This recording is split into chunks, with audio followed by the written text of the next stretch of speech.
On m'a dit manger ou être mangé. J'ai pris cette formule à la lettre, mais le choix dépend aussi de la fin de l'autre. Les gestes. Je me rappelle des gestes, leurs allées et venues, uppercut, crochet du droit, crochet du gauche, esquive, qui prend, qui rate. La garde est haute pour que les bras, les avant-bras fassent leur boulot, me surprennent et aillent s'engouffrer dans une mâchoire voisine. Puis les pieds sautillent sur quelqu'un. On ne donne jamais qu'un seul coup de pied. Il ne vient jamais seul, sinon c'est lassant. Il faut les concevoir comme un festival, et en ce sens je ne peux que les comprendre. J'aurais aussi consommé cet amour pied-tête, ou pied tout le reste du corps. La tête, c'est pour les plus gourmands, les plus affamés. La dalle.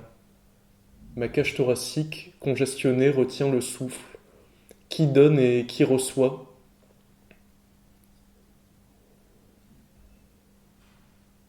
J'étais déjà au courant que personne ne tâte le pouls de personne.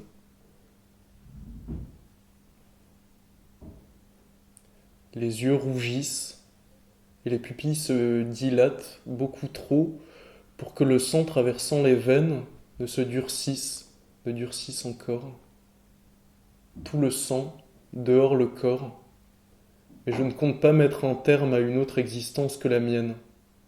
Mes bras mous, 64 kilos pour 1,86 m. Il faut, il faudrait que je calcule mon IMC quand mon bras sera dans le plâtre, ou plutôt quand il ne le sera plus.